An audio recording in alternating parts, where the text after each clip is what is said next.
Elle avait fait. Elle avait 4 garçons, elle avait divorce. Parce que c'est ce qu'elle faisait. Parce que spirituellement, elle était mariée à ses fils. Donc elle a fait divorce. Et le divorce, c'est dans la prière, se passe. Tu divorce avec mes fils. Sur le plan spirituel, je les avais mariés, donc je divorce avec eux aujourd'hui, à partir d'aujourd'hui. Et maintenant, quand elle va maintenant dans le foyer de ses fils, elle s'entend bien, ses belles filles, elle s'entend bien, elle n'y a pas de rivalité, il n'y a pas de jalousie, tout va bien, alléluia. Et il faut dire aussi le cas de Martha qui a parlé là, la vieille maman lui donne une potion magique qui sent le caca. Et elle a dit non, de mettre le parfum dedans. Et moi je me rappelle très bien, en spectacle du 3e, il y a un monsieur là, douleur dans la c'est pour qu'on nous j'habitais mes parents là. Et il aime se laver dans la douche. Mais lui, il attend souvent 13 heures. Or, en ce moment, on doit se laver dans la boue à 14 heures. Donc, 13 heures là, comment je vais trop loin, là, le côté du boulot, je marche, et pendant 30 minutes, j'arrive à l'école. Donc, c'est juste, tu vois, l'habitude de rentrer comme ça avant moi. Et moi aussi, quand je rentre comme ça, souvent, ça vient dans mon esprit, le sang de Jésus. Le sang de Jésus, bon, il était à savoir Dieu, bon, t'es pas toi famille dans la prière. Donc, le sang de Jésus, on sait pas, le sang de Jésus. Donc, ce jour-là, le gars, il est rentré avant moi, il s'est raté. Après ça, moi aussi, Seigneur, moi, ton sang au gars, parce que odeur, l'évidemment, quand il rentre comme ça sent une odeur nauséabonde. Pas possible. Ça sent jusqu'à fatigué. Et, tu t'es pas lavé là, il fait chaud aussi, ton corps, c'est quand ta classe. Je ne sais pas à l'aise pour suivre les coups. Donc, j'ai fait une pochette dans la bouche là. Je me suis lavé, Seigneur, protège-moi, tout ça. À mon retour de l'école, j'ai vu que le gars a fait accident, il est mort. Il est mort. Parce que lui, c'est son petit. C'est ça qui le protège, qui le rend riche. C'est un chauffeur. C'est une voiture qui conduit, quand on travaille pour avoir l'argent. C'est parce qu'il est commerçant. Donc, c'est juste là, il partait à Poitiers.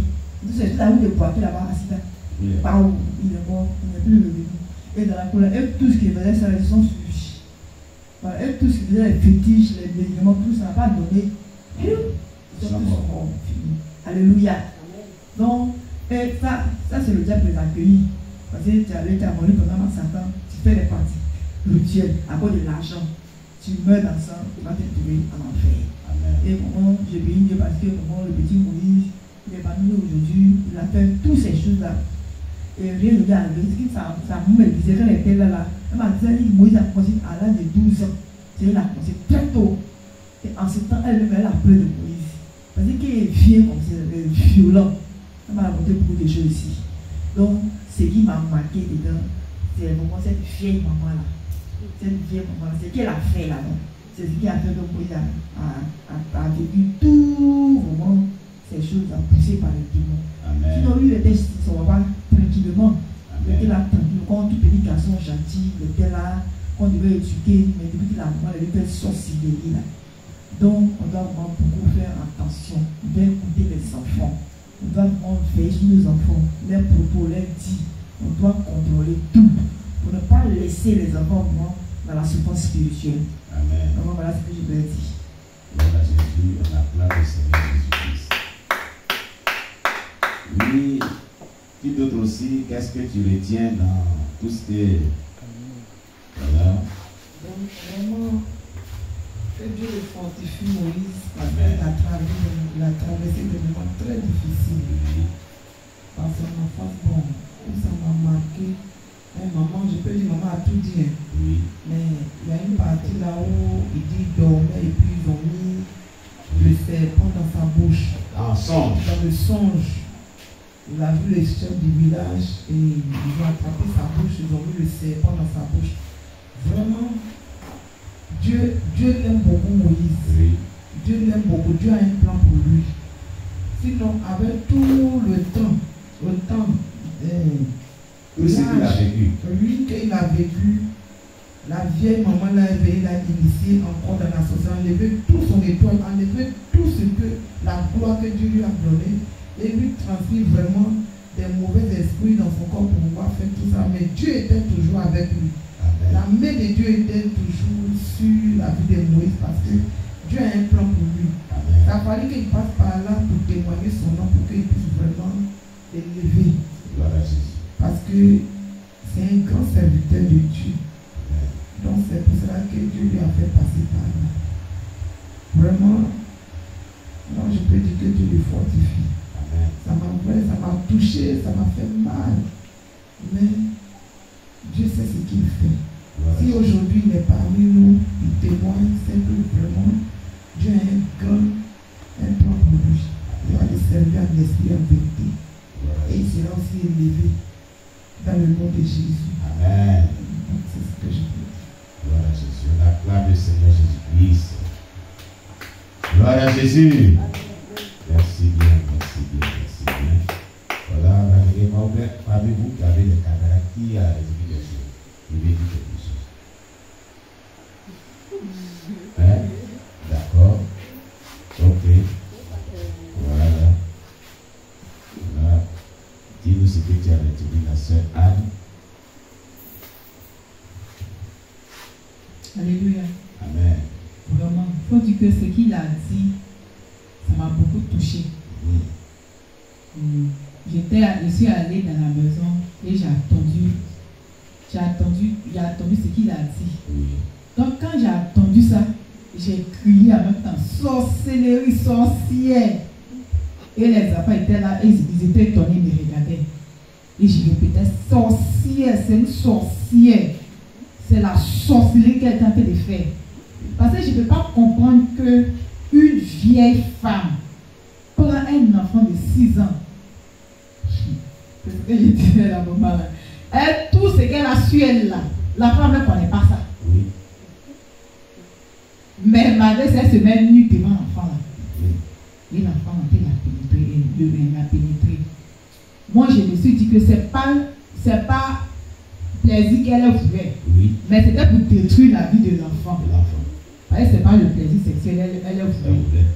Vraiment, ça m'a beaucoup touché, ça m'a beaucoup fait mal. Oui. Ça m'a beaucoup fait mal. Donc vraiment que le Seigneur fortifie le frère. C'est de par là que tout cela s'est venu. Oui. Donc vraiment que le Seigneur le fortifie. Il faut dire aussi que souvent quand tu n'es pas auprès de ta maman, c'est pas aussi facile. C'est pas aussi facile. C'est facile pour d'autres, mais c'est pas tout le monde. Quand c'est pas ta maman même qui t'élève même là, c'est pas facile. Il faut toute la grâce de Dieu pour t'en sortir. Donc vraiment que le Seigneur fortifie le frère. C'est ce que Amen. je veux dire. Amen. Amen. On va prendre la place de maman Angéline. Là, elle va parler. Oui, c'est que moi je voulais dire que vraiment, comme il s'est accroché à Dieu là, il n'a qu'à vraiment s'accrocher à Dieu. De la manière que Dieu l'a enlevé là-bas, et aujourd'hui il est là. Il n'a qu'à s'attacher véritablement à lui parce que les statues, un jour il a entendu dire que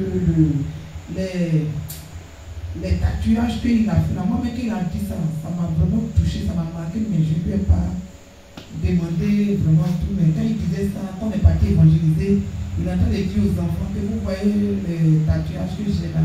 Chaque tatouage a son signification. À sa signification. à sa signification. Ça m'a touché.